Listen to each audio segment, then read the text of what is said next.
Hey guys, what is up? It is me, Pagey, here once again with another video on The Flash Season 9. So at this point, we know there is a decent amount that's going to be going down, and we know a decent amount about what's going down in episode 1 of this 9th and final season of The Flash, and you know roughly how it could lead into other parts of the season for some of our main characters. But one thing that isn't too clear now, or wasn't too clear before, was how it was going to play into the direct episodes afterwards, mainly in that first graphic novel. Like in episode 1, was it just going to be one villain and maybe some minor teasers and hints for other villains and other character storylines, or was it going to be fully packed with characters that then play out and appear more in following episodes? Well, the synopsis for episode 2 for season 9, otherwise entitled Hear No Evil, definitely suggests that a lot is going down early on in this season, so let's go over it. But of course, throughout the video, be sure to let me know in the comment section down below your various opinions about all this stuff. Do you have any theories? Do you have any predictions? You might have a few. Let me know in thoughts. Let me know in the comment section down below all that stuff. And of course, if you're going to enjoy the video, want to show your support, everything like that, why not drop a like on the video to do all that? So yeah, let's read out this synopsis for episode 2. New kid in town. Barry feels guilty for what happened to Kaylin, and Mark comes up with a plan which makes everyone skeptical. Meanwhile, Red Death looms in Central City and commands that failure is not an option. Joe asks Cecile to make a choice, which leads Cecile to think about the greater good. Allegra and Chester take a step in a new direction. Oh my goodness. Lastly, old friends pay an unexpected visit to Star Labs. So the first thing that needs to be mentioned is a pretty important one, the most vital piece of information heading into this episode. Obviously, this is going to be a joke, but this episode is being directed by Eric Wallace, the showrunner. So we know he's directing episode 10, which is going to be a pretty bonkers episode by the looks of it, but he's also directing this one. Not sure if there's like a specific reason for that, or it was just an opportunity, so he took it. But the first thing I want to mention is that little thing at the beginning where it just says new kid in town. So new kid in town, like, is this specifically referencing Red Death, or is this literally referencing a child? Because the thing is, this episode is called Hear No Evil, and we assumed heading into this episode based off the title that, you know, Murmur would be the villain. And I think Murmur is going to be, I guess, the focus, or at least the new kid in town in this episode by the looks of it. But I don't know if that's specifically what new kid in town is referencing to, because nothing else in that synopsis, I guess, suggests new kid in town outside of maybe Red Death looming in Central City. So if you have any thoughts on that, let me know, but I'm going to assume it's maybe about Murmur. Also because Murmur looks smaller in that lineup with all the rogues, that maybe it could be a kid or at least a teenager, or what some would call a child. So I don't know, let me know your thoughts down there. But the first part of the synopsis does talk about Barry feeling guilty about what happened to Caitlin. So I guess we learn what exactly happened to her following the season 8 finale and that whole cryopod thing, either really early into episode 2 or maybe even sometime in episode 1. Like, is it Killer Frost related? Is she like, I don't know, mutilated or something? It could be a situation like what happened to her father, Icicle, where maybe she can only survive in cold areas like the pod or something like that. I guess in that specific area, the pod is where she would have to be contained. Maybe that's exactly what's going on.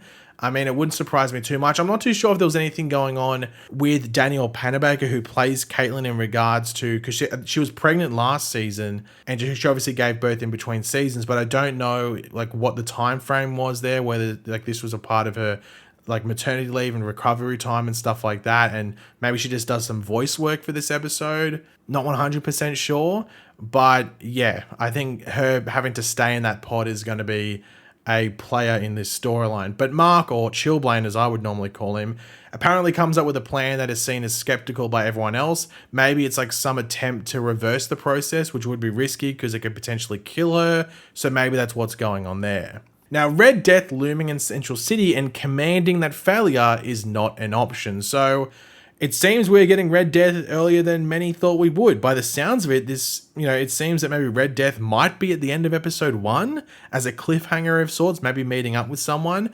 But the term commands, in my opinion, insinuates that Red Death is a leader. So is this confirming that Red Death is leading up the rogues, or has like the rogues are like the submissive workers, if you want to call it, for Red Death? Because we don't know where Red Death is from either. We don't know if this is going to be the situation where out of the gate we know Red Death is from the multiverse, or it's a mystery going on. We know that Javicia Leslie is playing Red Death, but in regards to the context given in regards to where Red Death is from, that might be something that's left for a few episodes, and then maybe when it's revealed that it's actually another version of Ryan Wilder or someone that looks like Ryan Wilder, then maybe they explain exactly what's going on and where Red Death is, well, exactly from. But yeah, I'm very surprised to see that Red Death was in the synopsis. It's actually a bit of a spoiler, really, when you look at it. Like, it's a bit of a spoiler, because I was thinking that maybe Red Death might just show up in episode 3, maybe the end of episode 2, but this gives off the suggestion that maybe at the end of episode 1 is when we first meet Red Death, and then they play more of a role heading into episode 2. So this was a bit of a surprise to see.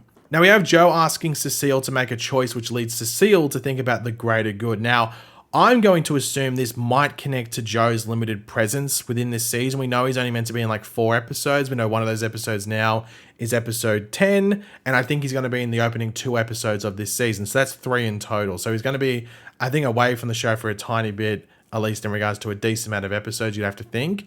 So maybe Joe is going elsewhere and Cecile doesn't want to leave Central City or something for whatever reason that might be. I think for most viewers, it would be better if maybe Cecile went off with Joe if he is going off screen for a few episodes, but I don't think that's going to happen. I think they're going to keep Cecile there for whatever reason that is. Maybe give her the scenes that Joe would normally have. I think I mentioned this in a previous video, like what they did with that season, that was it season 5 or 6 or 7 or whatever it was, when Jesse L. Martin, who plays Joe, was injured and couldn't act. They gave Cecile pretty much all of Joe's scenes and lines that they'd previously written. So that could be what happens here if Cecile stays behind.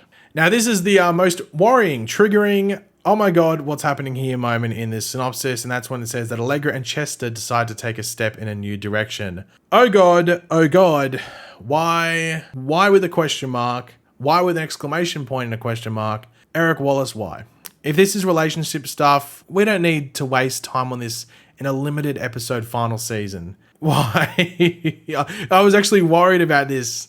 I think I mentioned in a previous video that I was worried that they're going to waste time on this. We don't need this. Like, seriously, Eric Wallace, why did you allow that to happen? I know there's some people that like Allegra and Chester, but from what I can see, most people do not. So I don't know why they would. If there was like 18 episodes this season, I'd be like, you know what, fair enough, whatever. But there's only 13. We know there's limited episodes and limited time. I don't know why they're wasting time on this, but I guess they feel that it's a good decision or something like that.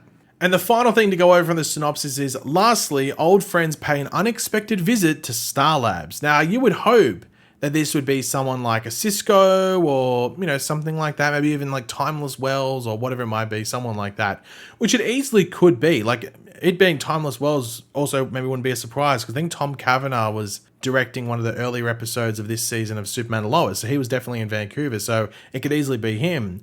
But I think it's going to be Goldface, Pied Piper, and the Hotness, as they were seen in Star Labs. And I think it was the extended trailer. It might have actually been both of the trailers, but I think it was the extended trailer we got for season 9. So I would assume it's going to be those 3, because it does appear that that's going to be like the anti-rogues team that Barry brings together, and obviously Chillblaine is a part of that as well. But then again, the only set photos that we saw those characters in, or specifically Goldface, Pied Piper, and the Hotness, were in episode 5. So would they first appear in episode 2, then take that many episodes off, and then be in episode 5, or will they be consistently throughout all those episodes of 2, 3, 4, and 5? And that seems actually a bit unbelievable. I don't know if they'd actually have them there for that long, just because I don't know if people would really want them there for that long. So I wonder if this is actually someone else, and maybe these characters come in like episode 3 or 4, maybe even episode 5, to deal with all that stuff going on with the rogues. So maybe it is like an old friend, maybe not a Cisco, but maybe someone like a Wells or someone along those lines that actually would make people go, oh, okay, that's cool to see that character come back at this point. Or you never know, it might just be Pied Piper and the Hotness. It might just be those 2, and then Goldface is picked up later on. It's a wait and see. Obviously, when they just do something loose like this and just say, old friends pay an unexpected visit to Star Labs, like, it could be many different people. It could be the most exciting person that people can think of, or it could just be the most random and disappointing people that we only saw last season or something like that. So don't get your hopes up on this. Could be someone cool, or could be the basic ones, like we said, of Goldface, Pied Piper, and Hotness, because they were seen in the trailer alongside Chillblaine and Barry in Star Labs. But yeah, I think this might be the final piece of promo material because this is like the episode 2 synopsis, and I don't think they'd release 3, 4, 5 and stuff too early. Actually, now that I think about it, they'd probably release episode 3 maybe like around the date of the premiere. So we are about a week and a half away from the Flash coming back, about 10 or 11 days. So obviously, I'm sure everyone's getting excited to see this final season start and everything like that.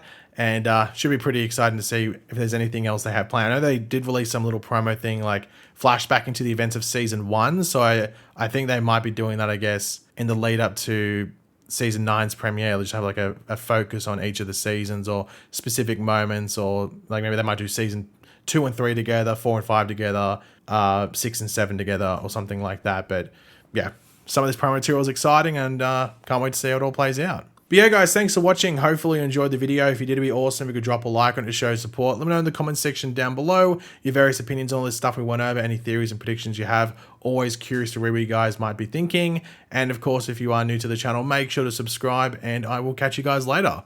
Goodbye.